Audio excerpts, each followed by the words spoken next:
So the initial idea was just to kind of show that visual artists like philosophers, psychoanalysts, or neuroscientists talk about the human mind and kind of help us to understand or explore the human mind. And I always felt the advantage of visual art, or in kind of immersive installations, when you feel you walk into the mind, is really that you don't have the linearity, you don't have to follow a hierarchy, it doesn't have to be logical, you have this classical rhizomatic, like web-like connection possibility, which I think is the most appropriate for the mind. Yeah. So this was the initial idea, and then the idea was for me very much related to the Hayward Gallery and the building, because when I started here, the reason why I wanted to come here is really that the building has this opportunity that you can go deep into something.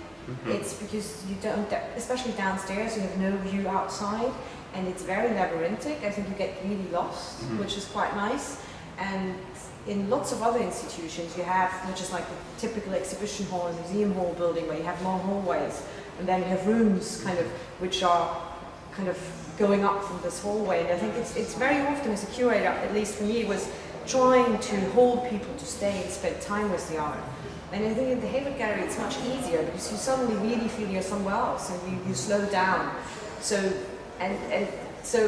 this idea of the Hayward as a huge hat, I'm not sure if you've seen the posters from Cycle Buildings last year. Yeah. Lots of the artists made the Hayward into this kind of huge animal. And I think this is an immediate idea you have when you look at the building. So this is like really walking into a hat. So and the huge staircases feel a bit like these kind of channels in the mind or the brain. So that's this was the starting point. Then of course we invited artists, and we kind of did ask them if they want to do new commissions, or we had some pieces we really liked and we wanted to have in the show, like Thomas Hirschhorn, Caveman Man, which is from 2002, so older work.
Yeah, what we very much felt, Monica Token and myself, is that the layout of the show, so the choreography of the show, that we couldn't have one immersive installation after another, because who wants to have that? I mean, anyway, I think to walk into an installation is sometimes quite annoying, because you feel, oh, I'm confronted with so many things now, and so many information, and do I really want to know all that, and how do I deal with all that? So we felt there have to be, as you said, these quiet moments in between where you kind of can come back to yourself. Sure.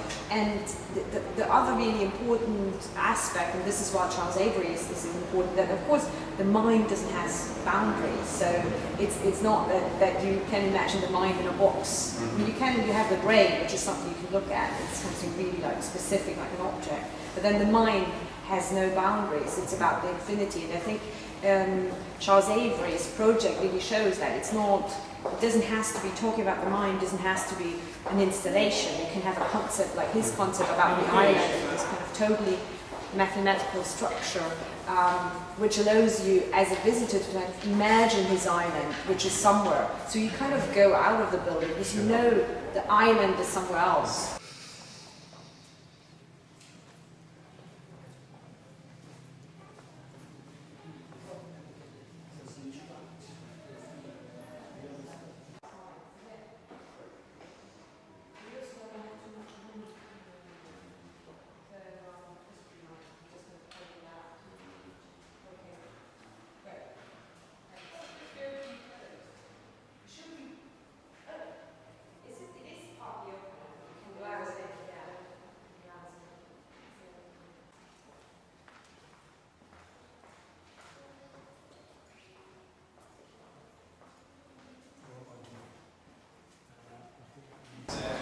what we wanted to do is, on the one side, have this scientific approach, which is obvious in Keith Tyson's work, and it's kind of mixed with the autobiographical.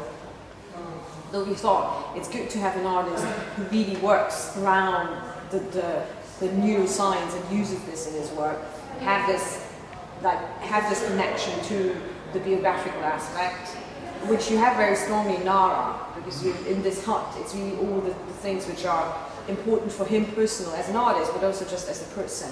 And then I think the explanation of what the mind could be is linked in to kind of fairy tale or kind of mystic storytelling, like you might see in Bo Christian Larsson's work, because this enormous self-portrait kind of shows 7 characters he thinks are part of himself, and he kind of feels that, yeah, it's a bit like if you walk into him, you meet 7 different personalities. He wouldn't probably talk about the story, but as a visitor, you meet these characters, and of course you build up your own story, and I think that's what the show is about. This walking in my mind is not only walking in someone else's mind, it's mainly walking in your own mind, because you kind of have to make the connections you see in it. And I really believe in the fact you only perceive what you can perceive, what you know.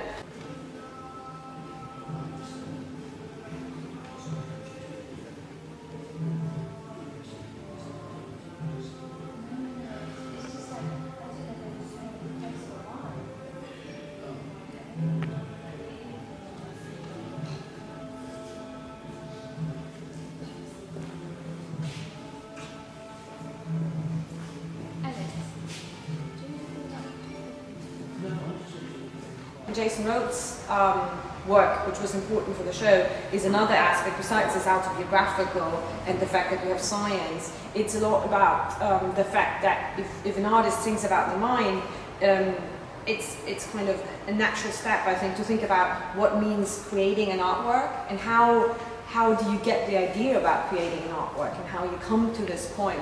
So his work, The Creation Myth, is really showing how he brings all the different informations together and process and transforms these informations in one thought, in a way, or in one artwork. So the artwork can be really a proper sculpture or a video piece, can be also a thought.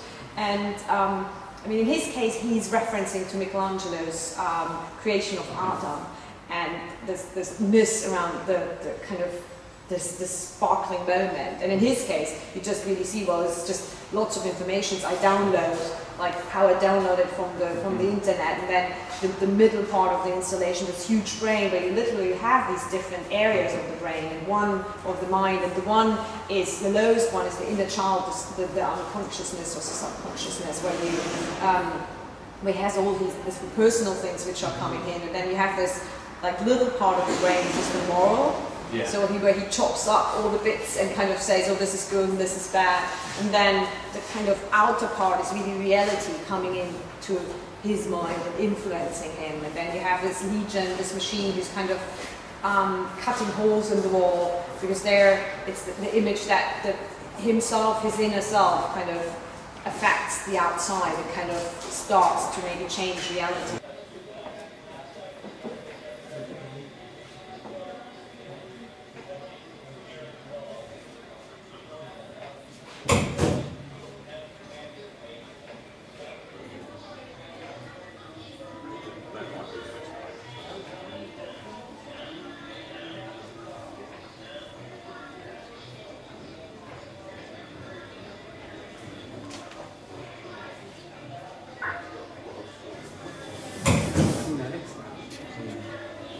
Downstairs you have this more immersive installations where you see lots of imagery comes really from newspapers, magazines. You have all the kind of philosophy and kind of political science in Hirschhorn, where you see it's about collecting and processing